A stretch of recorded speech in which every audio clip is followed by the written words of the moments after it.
Siapa di antara yang murtad menjadi pendeta sekarang? Lis Saodah. Sekarang sedang dikader artis yang terkenal menjadi pendeta, Lukman Sardi, Asmiranda. Ibunya cerita Pak, Asmiranda ini. Ternyata beberapa bulan lalu, Asmiranda ini pulang. Disampaikan dia hanya diam dan menangis. Sudah 2 rumahnya dijual untuk membayar hutang si Jonan, suaminya yang Kristen di Manado itu. Jadi dia jadi sapi perahan. Udah saya pesan sebenarnya sama keluarganya. Tolong bujuk kembali ke Jakarta. Diam-diam saya datang, kita ruqyah. Insya Allah bisa. Sama dengan Asmiranda. Sudah saya bujuk keluarganya. Bu, bisa nggak dibujuk Asmiranda datang lagi ke Jakarta? Saya nanti bantu dia ruqyah. Termasuk Lukman Sardi itu. Bisa insya Allah Pak. Pertanyaan kan sederhana. Kenapa Anda masuk Kristen? Karena Yesus. Siapa Yesus dalam pandang Anda? Sebagai Tuhan. Tolong tunjukkan di Injil mana dalil Tuhan Yesus sebagai Tuhan. Saya bawa Injil aja. Ini saya punya Injil. Silakan baca. Tidak ada satupun pernah Yesus mengaku sebagai Tuhan. Tidak pernah Yesus minta disembah sebagai Tuhan. Bunda Maria yang terdekat kepadanya tidak pernah menyembahnya. Terus mana landasan Anda menyembah Yesus? Bapak punya doktrin ini loh sama anak. Bapak tahu perumahan Bougainville ini? Salah satu anak jamaahnya pengurus masjid murtad itu. Bapak tahu Masjid Raya Pulau Asam? Ketua masjidnya murtad, Kolonel Muhammad masuk Kristen. Kolonel Marinir Pak, masuk Kristen menjelang meninggal. Ketua masjid Pulau Asam, Jakarta Timur itu. Orang kaget Pak. Begitu didatangi melayat pengurus masjid, sudah haleluya. Ternyata menjelang meninggal dia masuk Kristen. Ketua masjid loh Pak. Bilang apa gitu? Makanya sekarang penguatan di akidah di rumah tangga luar biasa nomor 1.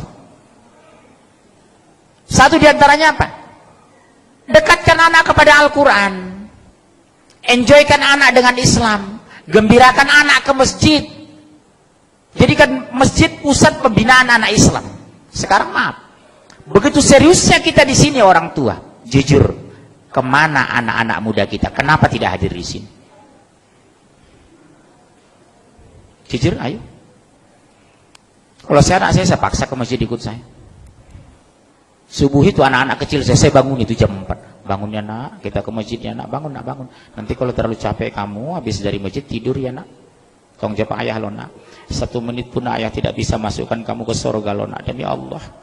1 detik pun ayah tidak bisa mengeluarkan kamu dari neraka. Yang membuat kamu masuk surga kalau Allah ridho sama kamu loh nak, demi Allah nak. Doktrin saya seperti itu. Ke masjidnya anak, bujuk anak ke masjid, banguni dengan kelembutan. Sekarang maaf Pak, berapa banyak maaf masih ada waktu ini? Demi Allah Bu, berapa banyak kita bangga anak kita pintar matematika tapi tidak bisa baca Al-Quran. Berapa banyak alumni S2 dari Jerman tidak bisa bersolat jenazah. Betapa indahnya di hari kematian kita, imam jenazah adalah anak kandung kita. Di hari kematian kita, ungkapannya itu anak kandung kita, bukan orang lain.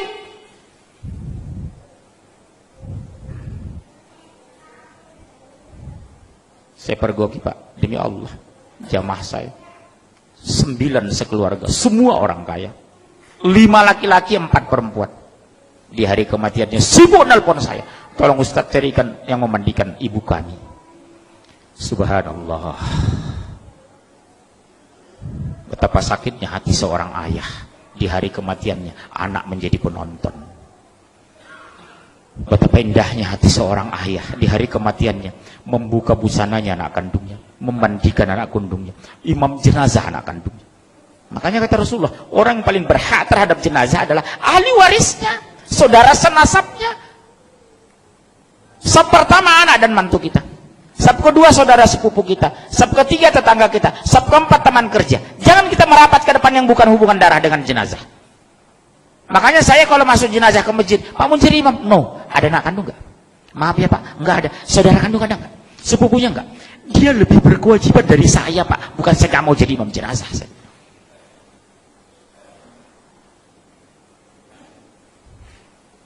Hati-hati loh Pak sekarang. Silahkan S2 ke Jerman, S3 Swedia, tapi basic agama harus kuat. Apa yang kita banggakan nanti di hari kematian kita, Pak? Anak menonton jenazah kita, subhanallah.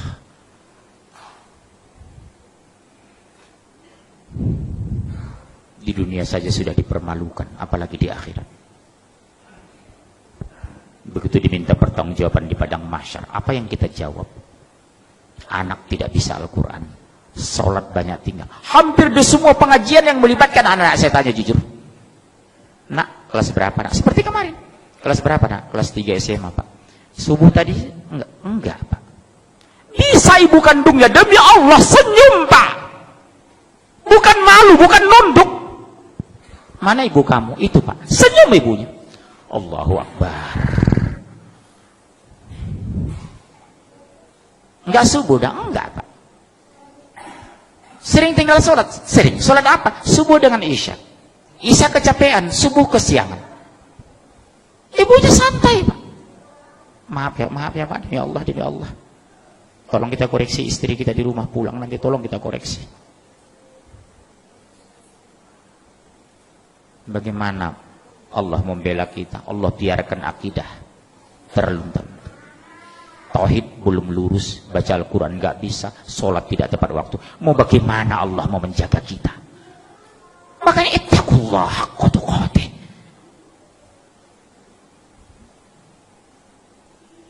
Jujur Pak, kita bangga kadang anak kita S2, S3, tapi kita koreksi agamanya. Sudah bisa nggak anak sholat jenazah? Kalau seandainya Allah takdirkan ayahmu meninggal, sudah bisa nggak mimpin jenazah?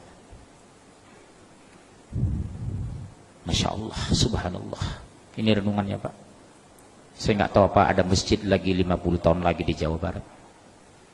Saya nggak tahu apa ada lagi sholat orang di Pasaman 50 tahun yang akan datang. Di sana Pak sudah banyak masjid yang kosong Pak, di Pasaman itu.